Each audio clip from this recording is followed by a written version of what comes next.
지금 이 시간은 고대 이스라엘의 역사, 에스라, 느헤미야, 에스더서에 대해서 함께 공부해 보도록 하겠습니다. 먼저 에스라서에 대해서 함께 살펴보겠습니다. 에스라, 느헤미야, 에스더는 주전 5세기에서 4세기 페르시아가 이스라엘을 지배하던 시대의 사건들을 다루고 있습니다.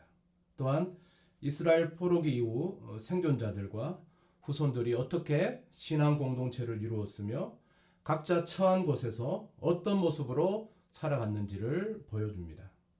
그들의 마음속에는 과연 여호와 하나님이 자신들을 기억하고 계시는지, 과거 언약의 약속들이 과거에만 묻혀 있는 것인지, 아니면 현재에도 유효한 것인지, 어떤 희망을 가지고 살아가야 하는지, 앞으로의 운명은 어떻게 되는지에 대한 많은 질문을 하고 있습니다. 이 세 권의 책은 바로 이러한 질문에 대한 답을 제공해 줍니다.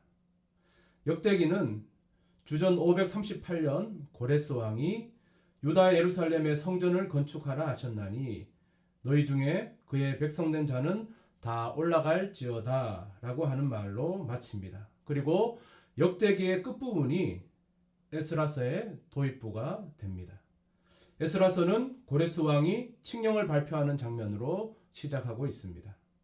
페르시아 왕을 통해 이스라엘 백성들을 약속의 땅으로 귀환시키고 성전을 복구하게 하는 이 고레스 칙령은 신학적으로 아주 중요한 의미를 지닙니다.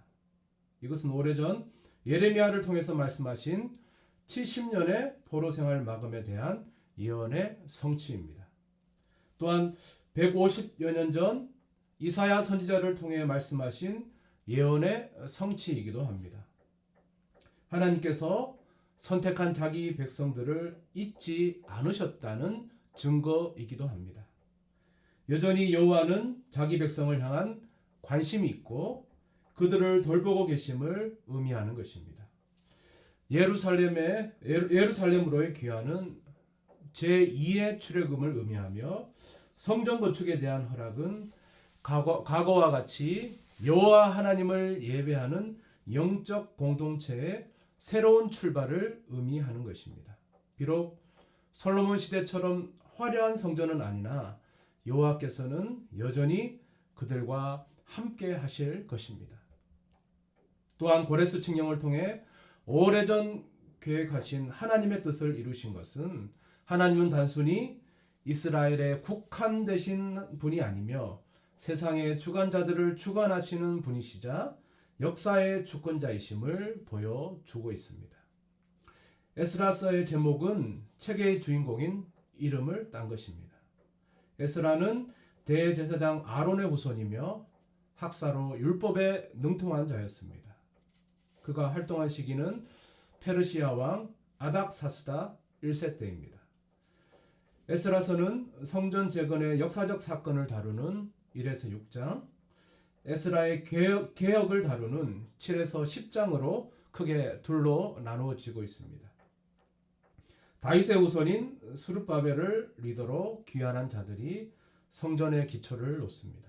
그러나 주변 민족들의 방해로 작업이 중단되었습니다. 그리고 18년이 지난 후 선지자 학계와 스가랴의 활동으로 성전 건축이 재개되며 주전 515년에 완공됩니다. 586년 바벨론의 느부갓네살 왕에 의해서 솔로몬의 성전이 파괴된 때로부터 정확히 70년이 지난 후에 성전이 다시 완공된 것입니다. 많은 학자들은 이것을 70년 포로 생활의 상징적 마감이라고 생각합니다. 이 성전은 스룹바벨의 지휘하에 완공되었다고 해서 스룹바벨 성전이라 부르기도 하고 제2성전으로 부르기도 합니다. 에스라의 개혁을 다루는 제2부는 에스라에 대해 잠깐 소개하는 부분만 빼고는 모두 1인칭으로 기록되어 있습니다. 즉 에스라서는 에스라가 직접 쓴 회고록입니다. 에스라가 백성들을 이끌고 귀환한 때가 주전 458년으로 성전이 완성된 지 57년 후입니다. 그는 학사이자 종교 지도자로서 율법을 가르치는 사명을 담당합니다.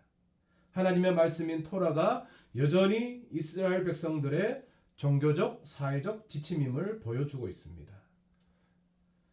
그들은 말씀에 따라서 이방 민족들과의 통혼의 심각성을 깨닫습니다. 이들은 포로기 이전에 이스라엘 백성들이 지었던 죄들을 반복합니다. 이방 여인들과의 통혼은 우상숭배와 배교로 달리는 지름길이었습니다. 백성들은 에스라의 지도에 따라 죄를 고백하고 그들과의 결혼 문제를 해결합니다. 그리고 이 문제에 연루되었던 자들의 명단을 제시함으로 에스라서는 끝이 나고 있습니다.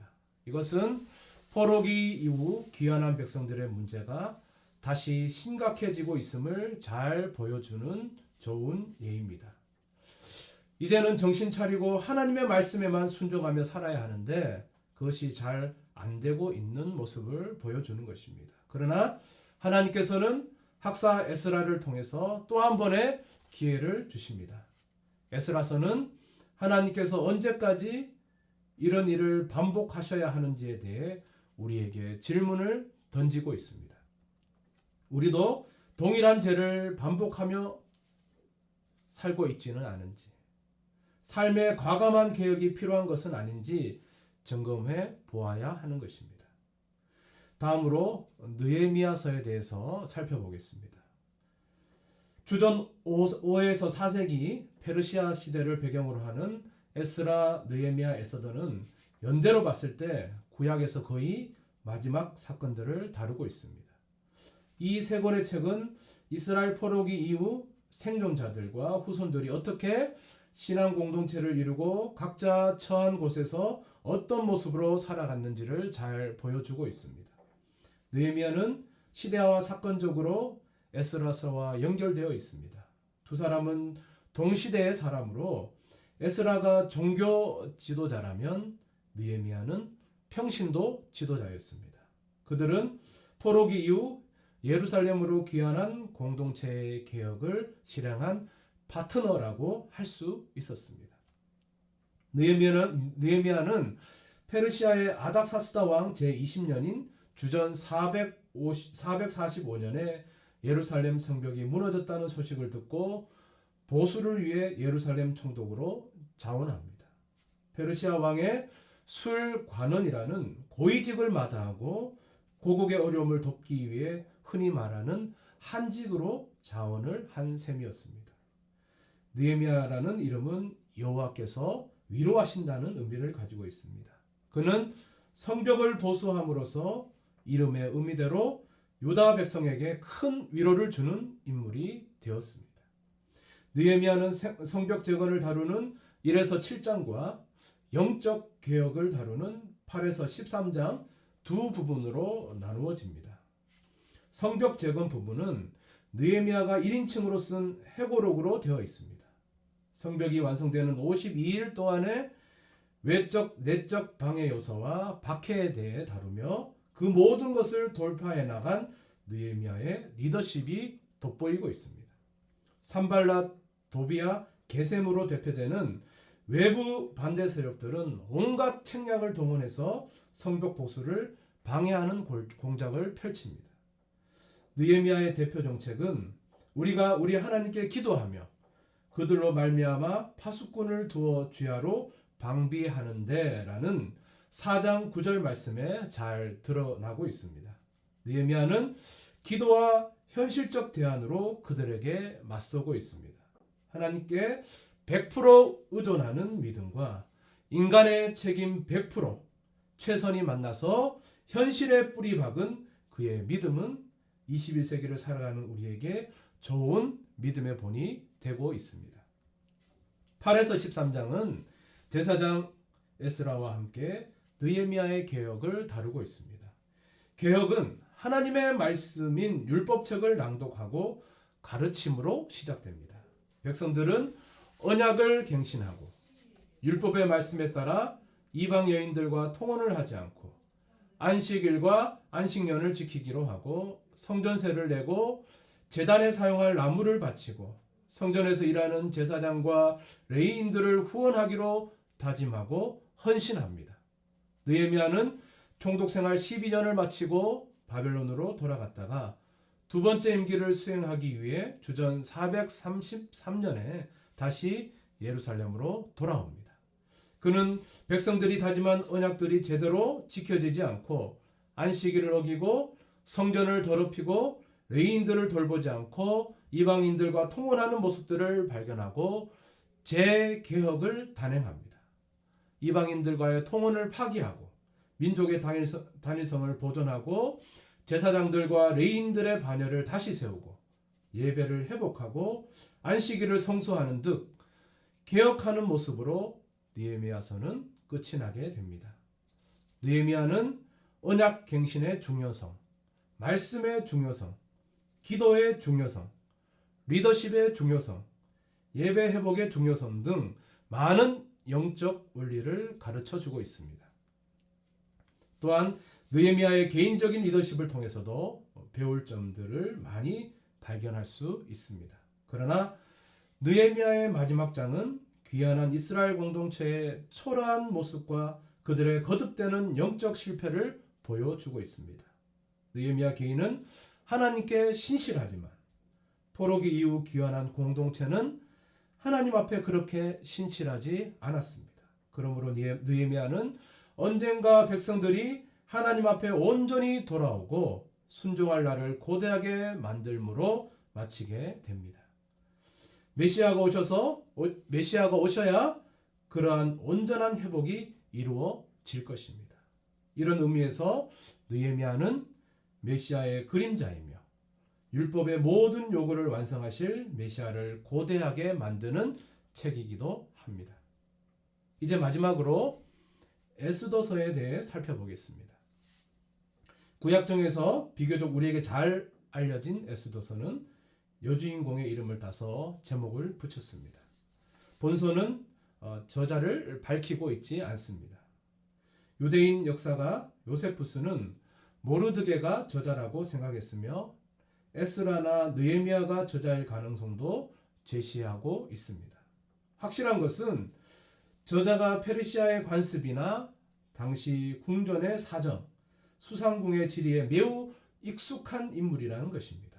또한 페르시아 궁중 기록을 입수할 수 있었던 유대인인 것으로 추정할 수 있습니다. 에스더의 배경이 되는 시기는 페르시아의 다리오 1세의 뒤를 이은 아하수에로 왕의 치리 기간입니다.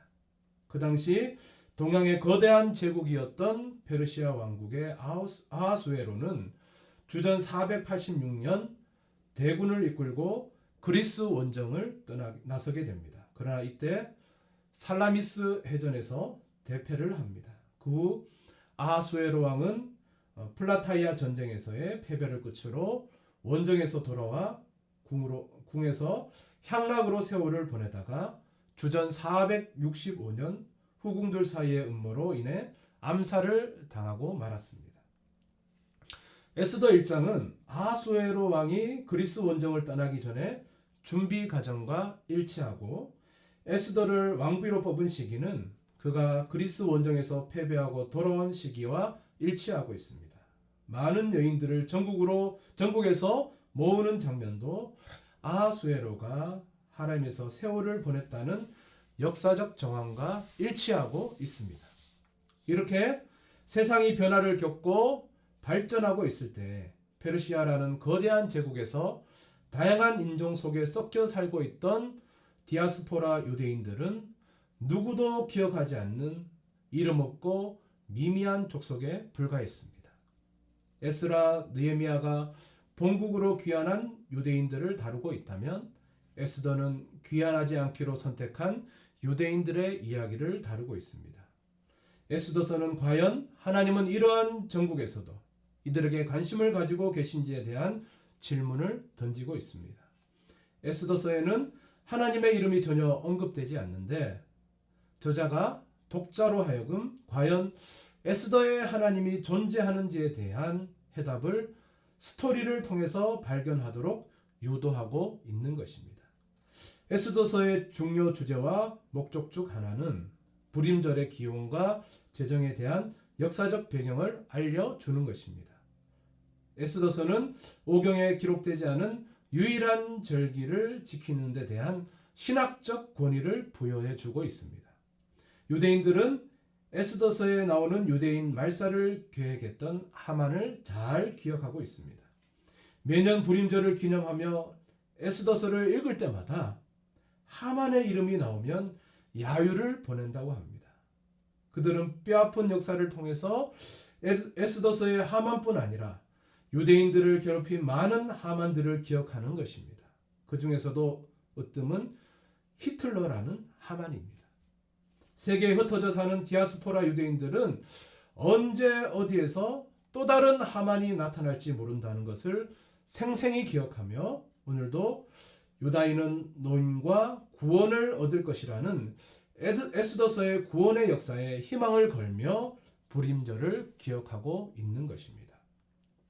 에스더서는 우리도 위기에 직면했을 때 믿음을 잃지 않고 하나님의 섭리와 주권을 신뢰하도록 우리를 초대하고 있습니다.